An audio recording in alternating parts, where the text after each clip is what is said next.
Well, shooters and reloaders out there, it's Fortune Cookie 45 LC, and this is our video collaboration book on the 44 Special, being co-authored by Thorzax777 and myself, Fortune Cookie 45 LC. And I hope you've been able to follow along with the introduction videos that we've already done. And I don't know about you, but the introduction just done by Thorzax777 was rather spectacular. Really enjoyed it, and didn't know a whole lot about the Bisley matches, but that was very interesting. Now, Thorzax and I have decided to divide the video book up into 3 basic sections, and that is the 44 Special in target shooting, the 44 Special in hunting, and the 44 Special in self-defense. And of course, the 44 Special is very competent in all 3 of these. So it turns out that all the push and roar, that is the 44 Magnum, is not necessary for a lot of shooting that's done with 44 caliber.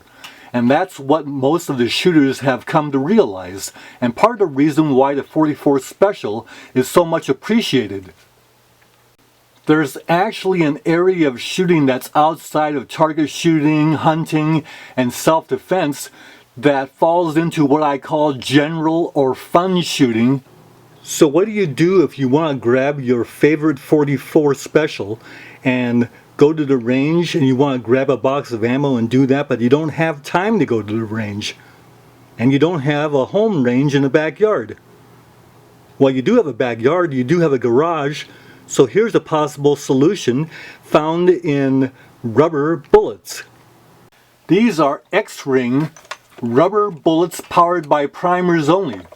And you see there, 44 caliber, and they're reasonable, plus they're very inexpensive to shoot because you reuse them and only cost the price of a primer, 3 or 4 cents a shot. So let's go ahead and work with these a little bit, and we'll show you how those are used.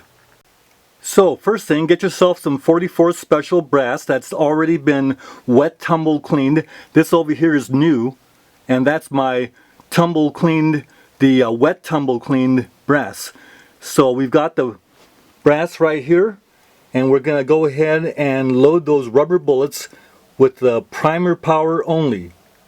So according to the instructions, to prevent primer setback and tying up the cylinder of your revolver, it's necessary to take the flash hole and enlarge it by running a 1/8 inch drill point through that flash hole to enlarge the flash hole. Then you have to make sure you don't use these brass casings ever again for regular loads. Now, of course, if you're going to drill with a hand drill, I recommend you start with a .90 drill or smaller to get the flash hole open up like that first, an intermediate, and then go to the 1/8, or if necessary even go to a slightly larger one and get there in increments. Also, of course, wear the glove, because in case the drill bit slips or breaks or something, injury is less likely to occur. Now, of course, if you're using a drill press and you have access to one, go slow. That's the important thing. Get a good grip on the case.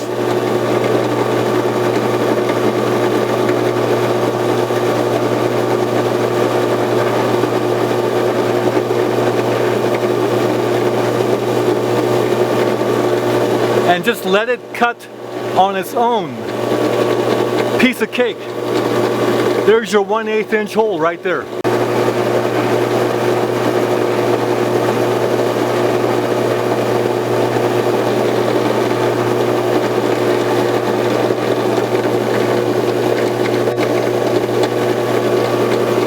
There it is.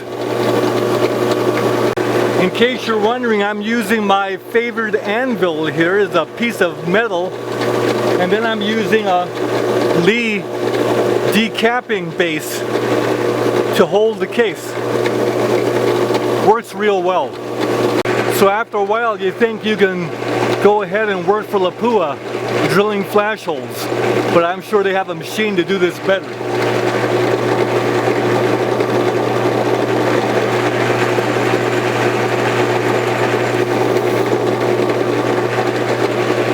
Another one done. Of course, eye protection. As you can see, the brass particles there are kind of flying around. Just to let you know, I did have 1 or 2 case run-ups on the drill bit, but a pair of pliers like this on the case and then run that drill press, the case comes off nicely, no damage or anything. So we're going to test these rubber bullets using standard large pistol primers and also Magnum large pistol primers to see which one works better and is more fun and more useful for us. So it's best to go ahead and full length resize in our Lee sizing die, and then go ahead and install in the cases now that have the enlarged flash holes the primer. Primer's installed just like any normal primer with the 1/8 inch flash hole. We'll do 12 of those. Here we go. Now, a characteristic of these rubber bullets is that they are snug in our gun barrel, so that once you push them in, they don't fall out. So they should be able to take the rifling okay. Plus, because of the hollow base, the pressure of the primer will cause the skirt to expand and grip the bore as the bullet's going down the barrel. These should shoot pretty well. Now, these cases have been primed and resized, and seating the bullet is as simple as going ahead and lining it up and pushing it in with the finger until the front skirt gets past the case mouth, like that. Done. Go ahead and make 12 of those. Another way is to get the bullet started and then use the bench top. There it is. Just to get it even to the case mouth. Done.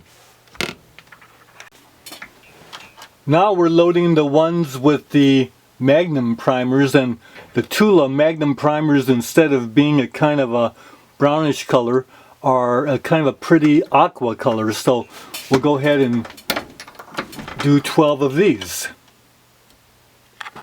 So there are the rubber bullet rounds ready to go, and I accidentally got short one. So I've got 12 rounds with the standard primers and 11 rounds with the Magnum primers. So it's easy to tell the two apart. 11 Magnums, 12 standard. I'll put a little piece of paper in here, but that's how they look. And each one of these bullets weighs 10.8 grains. And we'll go ahead and test them for velocity and also accuracy. And so it's off to the garage we go with these. So there it goes. And a nice feature is that a standard 45 ACP box will hold these rounds. So shooters and reloaders, here is the chronographing of the standard primer with the rubber bullets.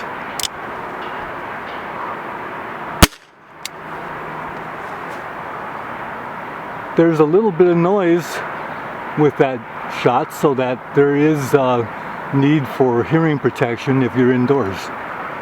The standard primer is 601 feet per second. So now let's test the Magnum primer.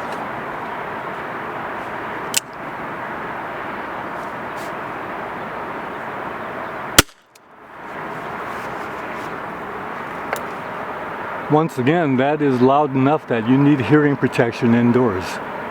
And the velocity there was 617 feet per second. Only 10 feet per second faster, but a lot more of a noise factor. So for rubber bullets, there's my bullet trap. All it takes is a cardboard box, and if you put a towel and drape one of the flaps down that holds the towel up, and the towel will stop the rubber bullets so you can reuse them. And then put the target on this side. So that's a nice little easy bullet stop. So there's 23 rounds fired today and 21 bullets recovered. Now for accuracy, fire from a rest from 10 feet were aimed here, and they shot low, of course, because you won't get any recoil pulse bringing the muzzle up. So that's a 5-shot group with the standard primers from a rest, 10 feet. That's pretty good accuracy. Much better than plastic bullets. Then we shot the Magnum Primers, and the Magnum Primers, a 5-shot group, opened up the groups. So I don't recommend using Magnum Primers. The standard primers will do fine. This was shot with my Ruger Black Hawk 6.5 inch. So Thorzak's introduction on the target shooting of the 44 Special inspired me to move back to 15 feet and shoot one-handed. Well, that's an 11-shot group, and now Dave, you know my secret, and that is I get those heeled shots, and those heeled shots are losers at NRA bullseye. So never could get rid of those heeled shots, so never got into NRA bullseye for that reason. So fortune cookie policy is, if you heel your shots, you are a heel. So it's nice having some of these X-ring bullets on hand in case we want to do a little bit of home shooting. Well, now let's look at some ammo we can grab on a moment's notice to go to the range or do some recreational or field shooting or trail shooting, this kind of thing. 44 Special grab ammo for recreation.